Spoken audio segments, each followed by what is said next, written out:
ወዳጆቼ እንደውም በዚህ ዓመት በእግዚአብሔር ምሪት እየተንቀሳቀስን ለጥያቄዎቻችን መልስ አግኝተን ሁኔታዎቻችን እንደምትለውጠው እንደምንኖር የተጠባበቅን ብዙዎች ነን።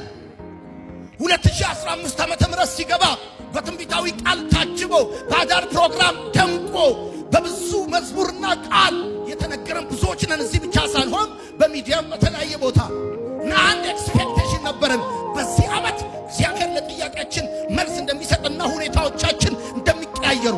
ለዚህም ደግሞ ተፈላጊው ጉዳይ እኛ በእግዚአብሔር ምሪት መንቀሳቀሳችን ስለሆነ 2015 ሲመጣ እንደ ከዚህ በፊቱ በልምድ አልሄድም፣ በመሰለኝ አልሄድም፣ በደሳለኝ አልሄድም፣ ባለኝ በኩል እሄዳለሁ፣ እንዳለኝ ይገባለሁ፣ ከዛም ጥያቄን ይመልሳል፣ ሁኔታዎች ይቀየራሉ ብለን ጠብቀን የነበረን ሰዎች ብዙ ነን።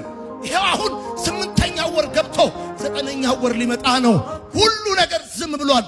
በህይወታችን በውጪ በውስጥ ለውጥ የለም። እግዚአብሔር ዝም ብሏል። እግዚአብሔር ጸጥ ብሏል።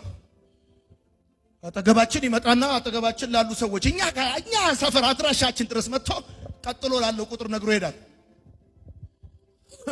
0911 ከሆነ ቁጥራችን ለ0912 መልእክት ነግሮት ይሄዳል። እና ብዙም አይደለም ደግሞ የቁጥራችን ርቀት አላየንም እንዳለ በደንብ ያየናል። አልሰማንም እንዳልን እኛም በግል በሌላም በኩል ማሳሰቢያ ልከናል። ማርታና ማርያም ለጌታ አልዓዛር እንደታመመ ማሳሰቢያ ማስታወቂያ እንደላኩለት ልክ እንደዛ ማለት ነው። ሁሉ ካንተ ዘንድ ነው። ጤንነት፣ ትዳር፣ ልጅ፣ ቤተሰብ፣ ስራ ከእግዚአብሔር ዘንድ ነው። አንዳንዶቻችሁ ሳትማሩ የምትሰሩትን ስራ ሌሎች ተምረው እንዳጡት ሲገባችሁ ስራ ከእግዚአብሔር እንደሆነ ይገባችሁ። አንዳንዶቻችሁ ከደና ቤተሰብ የተወለዱ ሰዎች የማይኖሩትን ህይወት ስትኖሩ ካፈር ከትቢያ አንስቶ እግዚአብሔር አምላክ አንዳንዶቻችሁ ብቻ ብዙዎቻችን እኮ ዛሬ ከመረዳት ወደ መርዳት ተሸጋግረናል። ከመቀበል ወደ መስጠት ወመተናል። ይሄን ያደረገ ማን ነው? አያቶቻችን ወደ ኋላ ንብረታቸው ቢቆጠር ከአህያ በስተቀር ምን ነበራቸው? ትናንትናችን ቢፈተሽ በደንብ ጥንቅቅ ያልን ደሃ የደሃ ልጆች ነበርን። ዛሬ ግን ቀን ይወጣልን ቀና ያለው ታሪካችን የተቀየረው ህይወታችን ያማረው ከእግዚአብሔር ተቀብለን ነው። ምን ሰው ካለ አሜን ይበለኝ።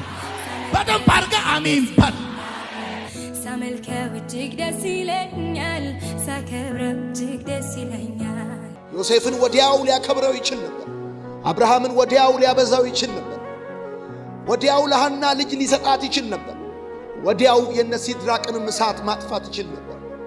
ግን እግዚአብሔር አምላክ እንድንጠብቅ ይፈልጋል። ምክንያቱም መጠበቅ ከእግዚአብሔር ጋር መጣበቅ፣ በእግዚአብሔር እምነት መጣል፣ እግዚአብሔር ነገራችሁን እንዲሰራ መፍቀድ እንደሆነ እሱ አምላካችሁ ስለሚያውቅ ትጠብቃላችሁ ማለት ከክንዳችሁ ይልቅ ክንዱን ትታመናላችሁ ማለት ነው።